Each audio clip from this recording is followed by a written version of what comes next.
Hi there, team, and welcome to another update on the ongoing volcanic eruption in Iceland's Reykjanes Peninsula. I'm geology professor Sean Wilsey. Thanks for joining me. Today is Monday, July 21st. Was gone over the weekend, kind of a long weekend with a camping trip with the family, but I'm back now and eager to share what I've learned and been able to see about this eruption with you. So thanks for joining me. Let's go ahead and get right to it. You can see on the webcam here, which you might think to yourself, wait a minute, something looks a little bit off. Well, that's because this is not in real color. This is an infrared shot. There's so much fog, volcanic gas, just the visibility is so poor right now that the regular webcams aren't able to see much, maybe a faint red glow now and again. So this cam from a far TV is using infrared, so it's able to at least show us the fountaining from this spatter cone and what's going on there. But it does show it in black and white. The cone, there's actually two vents. I'll show you that here in a second that are still ongoing. So remember, we started out as a long fissure eruption. That's dwindled down now, and that's typical behavior. And now our primary activity is coming from two adjacent fissures. That lava that's been fountaining, low-level fountaining, the lava clots that have been thrown out have built up what we call a spatter cone. And this spatter cone has a breach on the backside here on the east side, and we get lava pouring out to the east. You can see a little bit of the glow there in that bottom right corner. So let's go ahead and catch you up to date on the data, the news, some views, and then some other fun things as well. Again, thanks for joining me. Let's go ahead and go to the Met Office update. So this came out this morning over in Iceland. And the main thing you're going to see here is the volcanic gases are the primary concern right now. The lava is in an area that's completely, no infrastructure. None of the lava is making its way towards any town or the Blue Lagoon or roadway.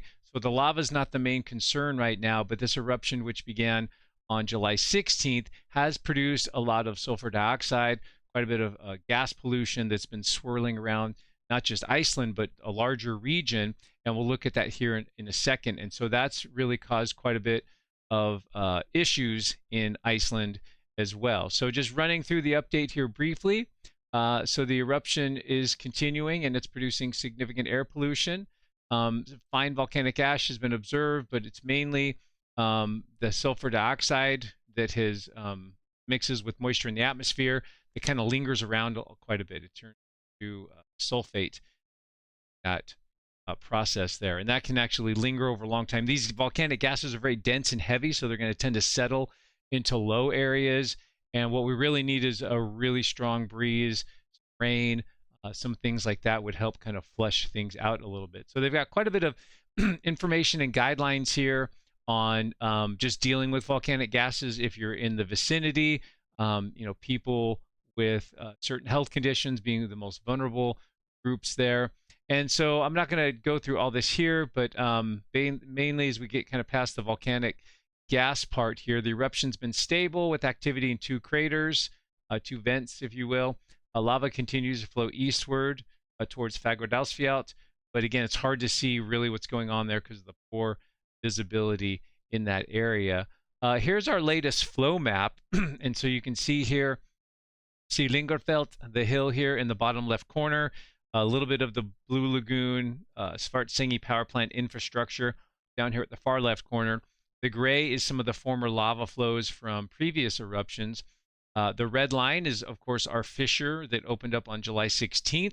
That activity is now waned and is localized to the two red dots you see here. So we have these two adjacent fissures producing low-level lava fountains and feeding lava flows that are mainly heading out to this eastern edge here. You can actually see with the three colors here, purple, orange, and yellow, just how far that's advanced. The purple being July 16th at, let's see, around 12:25 afternoon, and then about 5 or so hours later, 4 hours later, I suppose, the orange shows the outline, and then the yellow. But it's running into these hills here, so it's not going to be able to progress a whole lot further to the east, might spread a little bit further to the south or to the north. But again, there's not a substantial amount of lava volume coming out of these craters. So lava does not seem to be the primary concern right now, just based on what we're seeing with this eruption. How long will it last? Which would be a good question. Hard to say. It could dwindle down quite quickly within a day or so. And with previous eruptions, I think it was the March eruption of 2024. These might go on for several weeks, so it's too early to say how much longer this eruptive episode will last. Getting back to the gases, this is some fun imagery here. So here we have Iceland. This is a satellite image showing a volcanic SO2, and I actually brought it back to the 16th. So this is on the day of the eruption. You could see then we primarily had winds coming out of the south, taking that up over Vogar, just to the west of Reykjavik in the capital area, but also over the Snæfellsnes Peninsula out here. And then that was actually kind of swirling and moving out to the west. If we look at the next day, you can see sort of the volcanic gases had started to swirl around, and were actually fairly high concentrations over here in eastern Greenland. So they were detected over here, again, just the way with the wind moving that stuff around. You can see a dominant plume here. So this time, at least on the Reykjanes Peninsula, the winds were more out of the east, kind of typical Iceland weather where the winds fluctuate direction quite a bit. Looking at July 18th, you'd see it's even a broader area, but the concentrations were a lot lower at this point. The eruption was waning at this point at the level it is now, and wasn't as vigorous in terms of its output. If we go to July 19th, kind of see again some material swirling around. You can sort of pick out the point source there, just north of Grindavik. You can see otherwise just in this general region, some of the volcanic SO2 gases out here west of Iceland, between Greenland, a little bit out here to the north. And then yesterday, this would be the 20th, looks like maybe gas emissions picked up a little bit, at least the time they did this. You can see it kind of swirling around, heading back down this way. And it is impacting a good chunk of Iceland's population because there's quite a few people in this region here. So it's been quite a significant news story in Iceland. And then, yeah, and I think that's our last one there. This was as of yesterday. They haven't updated it that I saw with a, let's try it. Yeah, so that's the last image there from Sentinel satellite. Another way to look at it is with another fun website, and I'll make sure these are in the video description. So this is actually a map of Earth's surface winds. Actually has all sorts of fun functions. So you can see the direction the wind's moving, and also the color there will indicate the strength of the wind. So it's blue and kind of a darker green, the winds are lighter. As it gets into these lighter greens and almost yellows, the winds are quite a bit stronger.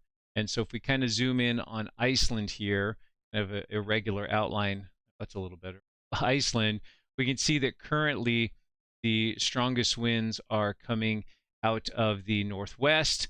They're kind of swirling around, though, and this is why, you can see these somewhat complex behaviors. Again, surface winds are influenced by topography, so the big mountains and the topography in Iceland are largely impacting where the winds go, and so that's why you're seeing kind of a lot of different variations in wind direction here. And this is why these low-lying kind of dense gases are kind of moving into so many areas and really being dispersed broadly throughout at least western Iceland.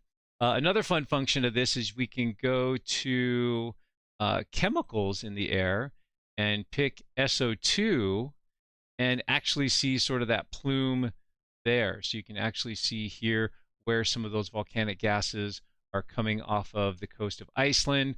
They're kind of swirling around this southwestern part, around the Reykjanes and the capital area, and then some of it's being carried off here south. So interesting little pattern there. And you can do all sorts of fun things with this. You can wind at higher levels of the atmosphere, jet stream, all sorts of fun things. So it's a fun site that I often use when I'm looking at just different weather. So that's a bit on the, oh, we got one more thing here on the air quality. So the air quality index in Iceland, we'll go ahead and update that. You can see the scale here. And so you can see it's kind of spotty, right? Just based on the winds and maybe the topography, low-lying areas might be seeing higher concentrations of that SO2 gas. You can see some of these are in the red and orange, which is deemed kind of an unhealthy level of SO2 gas. Let me make the screen a little smaller so you can see the legend. There you go. So unhealthy, red, orange, unhealthy for sensitive, yellow is decent, and then the greens are good. So it looks like it's better out here and at the peninsula and in the airport area. Some pockets of yellow along the road heading into the capital area, and then some slightly worse levels over here. And this can change quite quickly, right? So this is something that might change rapidly as weather, winds, and the weather systems in Iceland are prone to change quite quickly. Okay, so let's see. So our good friend Isak have done some drone flights over the area the last few days. Want to appreciate him and give him a proper shout out for the great imagery that he's been able to collect with his drones. And I'll make sure there's a link to his site as well under the video description. But you can see these two twin cones here, these adjacent cones. He was able to actually measure the height of this larger spatter cone, and it's about 30 meters, about 100 feet or so in terms of its height. I believe it was something like 70 to 78 or so meters across. So that's 220-ish feet, 230 feet in terms of diameter. And then we have this channel here. So this is looking more or less to the west or southwest. We have these outflow channels coming out of these spatter cones that are feeding these larger surface flows that are just sort of pooling up here on the east side. So I wanted to show you a couple things here. Since we're building these spatter cones, I thought it would be fun to look at how spatter cones form. Remember, spatter cones are both a constructive and destructive, have both constructive and destructive processes. There's some parts of their eruptive behaviors that build the cone up higher, taller, broader, but there's other parts of their behavior that actually tear it down. So I thought I'd show you those two sort of end members of spatter cone development. And so let's go first to the building phase. We'll go back here to out right here. So this is where Isak is doing some fun measurements with his drones. Again, he does great work here. But what you'll see here as he zooms in is you're going to be able to see, if you ignore all the numbers and things, the lava, these lava clots just hitting the rim and sticking and forming this mound of spatter here. This is what we call agglutinate. So you can see those individual clots of lava hitting, sticking, cooling, and congealing on top of themselves. And this is, again, the way that these spatter cones will build up and form a taller and larger cone over time. Just great images there of just spatter buildup and ultimately producing this product here that we call agglutinate. And then at the other end of the spectrum, as it keeps building, it also is hot in the crater in the interior. And so the walls of the crater are prone to collapse. And so you can see this cone erupting here, but watch this left side as we get a little further into this clip, and you'll see part of it kind of collapse because this molten material in the crater at the vent can undermine these steep slopes within the crater and cause part of it to collapse. Here, there, should see a section of the cone collapse. So this would be the destructive portion of spatter cones evolution. It's constant. How high can they get? I mean, this is kind of a classic height here, 30 meters, 100 feet or so, pretty typical. They can get a little taller. There's that collapse right there. So that section just collapse. So now the rim's a little lower, at least in that section. The lava obviously has needs a place to go. So in this case, it has a breached section of the cone, and it's flowing out here to the east. Some fun imagery there from Isak. I encourage folks to look at his videos either after the fact or when he does the live stream. Great job collecting some great videos and photos for it. And then finally, this eruption site has, well, this I think next clip will sort of tell its own story. But he ended up flying back towards the edge of the flow, and add a little bit here. As you would expect, there's people that have wanted to go out and see this thing. Not a great idea. There's actually some people here on the hill. The only way to get there, of course, it's surrounded by lava. And if you look kind of beyond them, you'll see two people trying to negotiate this older flow here. What's going on here? This is a bad idea. So yes, this is cooled solidified lava, but this gentleman here has no gloves on. This lava is incredibly sharp and spiny. It buckles under your weight. Going across stuff like this, you're likely to, if not break an ankle or something, cut yourself up significantly.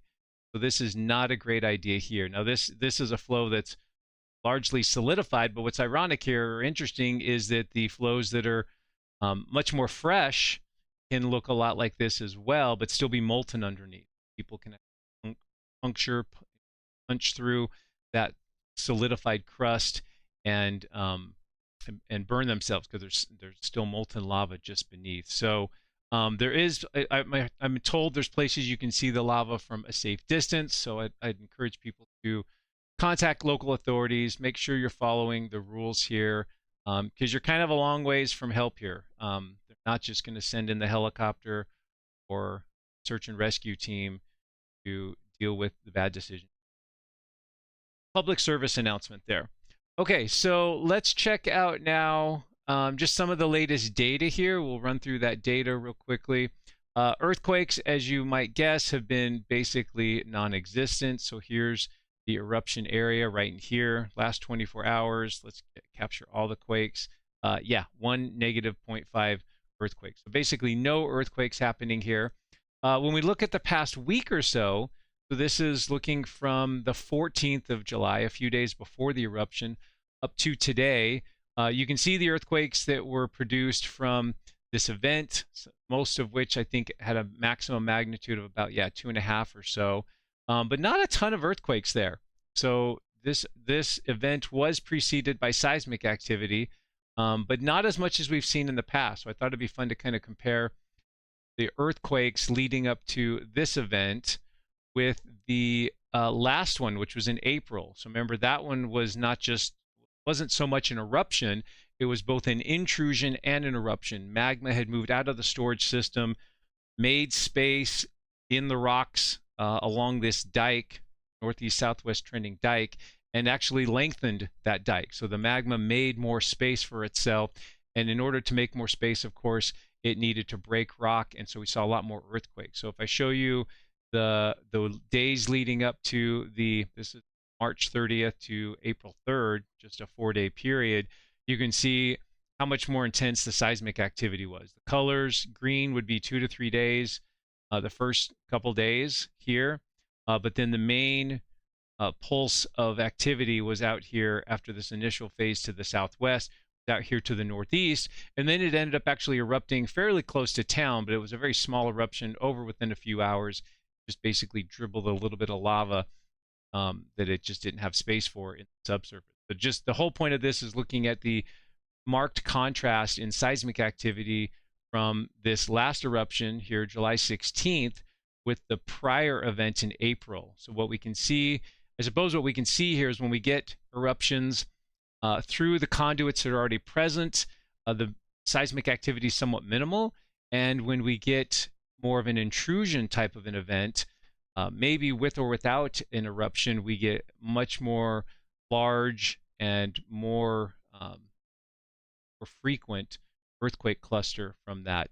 And then the last one here, I went back and grabbed the, what's this? This is the last year's August 2024 event, just to kind of show a little bit of a difference here. This would be kind of, I guess, something in between the two. So there's mainly an intrusion with a little bit of an eruption. Here's an eruption, but, kind of in that same area there. And then this would be kind of the far end of that spectrum where we had an eruption, but not really a lot of seismic activity to go along with that. So that's the earthquake data for the update. Looking at the GPS data, the uplift and three-dimensional motion. If we go to our favorite station here at Svartsengi, get the face out of the way here. So there's our uplift going from April to May to June. Then we get to a little bit of gap in the data there, but we get to July 16th when the eruption began, and that upward trend of these GPS stations went down. So as we took magma out of the storage zone that had been inflating and pushing the land up, magma then goes out up to the surface, to the east there, starts erupting, and so we get a response that is deflation. So the ground actually sinks back down, and you can see now, it's hard to tell what's going on here. It's very likely somewhat of a flat line, but again, not a lot of data points there, too early to tell. and it's still erupting. So it'll be interesting to see once this eruption winds down and it comes to a completion, do we see this start to trend back up like we have over the last year and a half? Is there more magma moving up from depth into this shallow storage zone, maybe setting the stage for another event sometime this fall? So there is our GPS data, and a lot of the other stations show similar trends in terms of movement, inflation trend, and then there's also a southeast-west component kind of thing, not just vertically down, but it's contracting after that magma is released, so it's moving in an east-west and north-south direction as well. And then the INSAR data shows some fun trends here. So this is from the 1st to the 17th of July. So I think if I'm interpreting this right, and I know our good friend Eric Fielding and others correct me, but I guess the way I would interpret this, because this goes, the first pass was July 1st, then they go over it again on the day after the eruption begins. I would assume this is deflation here. We're taking magma out of the storage zone here, pushing it into the dike here. So this would be inflation here, and you can see a good 4 or so bands of color there. So we're probably looking at something like maybe about 6 or 7 centimeters of upward movement, or upward movement there. A little bit of a deflationary trend here, and then this somewhat distorted view, kind of seeing hopefully here in the middle, make that bigger for you, is actually the lava flows onto the surface. So that's the lava that wasn't there on the first pass on July 1st, and then when they went back over there on July 17th, that was new topography, real estate that had been added. See a little bit of that distortion there. July 17th pass.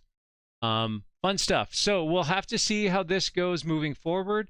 I have no idea. This could persist for a week or two. It also might dwindle down quickly here in another day or so, but we'll continue to watch it. We'll hope for a little bit better visibility and conditions. I know a lot of people were bummed out of that not being able to see this thing fully, and why don't you have the webcam in the right direction? Realize that these webcams are located on various high points, and they're looking in some direction, and some webcams have the ability to move and rotate, and others don't. They have to go up and actually move them. And it's anyone's guess as we go from one eruption to the next where the eruption is going to take place. You might have your webcam fixed on the place that seems likely for an eruption, and then you get it somewhere else, and now your webcam's not even looking. Sorry there, hit a button and the recording stopped. But that's pretty much the end of the update. I will, of course, keep you posted as things develop, as this eruption hopefully winds down, and we'll see what the data looks like moving forward. Appreciate your support of the channel. Thanks for joining me here today, and we'll see you next time. Take care, friends.